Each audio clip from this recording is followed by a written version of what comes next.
শুক্রবার ত্রিপুরা রাজ্য যুব মোর্চার রাজ্য সভাপতি তথা বিশালগড় বিধানসভা কেন্দ্রের বিধায়ক সুশান্ত দেব বিশালগড় বিধানসভা কেন্দ্রের সমস্ত প্রবীণ নাগরিকদের ত্রিপুরেশ্বরী মায়ের মন্দিরে নিয়ে আসেন পুজো দেওয়ার উদ্দেশ্যে।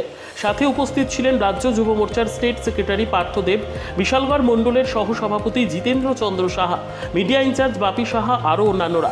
এদিন বক্তব্য রাখতে গিয়ে রাজ্য যুব মোর্চার সভাপতি তথা বিধায়ক সুশান্ত দেব জানান, বরাবরই তিনি বিশালগড় বিধানসভা কেন্দ্রের সকল মানুষের যেন মঙ্গল হয় তার জন্য তিনি সবসময় প্রার্থনা করেন। তাই আজ বিশালগড় বিধানসভা কেন্দ্রের প্রবীণ নাগরিকদের ত্রিপুরেশ্বরী মায়ের মন্দির দর্শনে নিয়ে আসেন।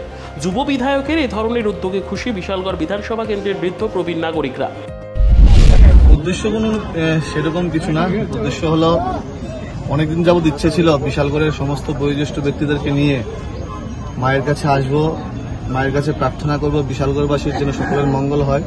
আজকে আমরা সবাই মিলে আমাদের বয়োজ্যেষ্ঠ যারা আছেন প্রত্যেককে মিলে মায়ের কাছে আমরা বিশালগড়ের উন্নয়নের জন্য, বিশালগড়ের প্রত্যেকের ভালোর জন্য আমরা মায়ের কাছে চরণে প্রার্থনা করব এবং প্রত্যেককে সঙ্গে নিয়ে এসেছি এবং প্রত্যেকের হাত ধরেই যারা বয়োজ্যেষ্ঠরা আছেন প্রত্যেকের হাত ধরে প্রত্যেকের সুপরামর্শে আমরা আমাদের স্বপ্নের বিশালগড়কে শ্রেষ্ঠ বিশালগড়ে পরিণত করব। কতজন উপস্থিত আছেন এখানে? মূলত এখানে প্রায় আজকে 250-র অধিক আমাদের বয়োজ্যেষ্ঠ ব্যক্তিত্বরা উপস্থিত আছে। নিজস্ব প্রতিনিধির রিপোর্ট, দুরন্ত টিভি।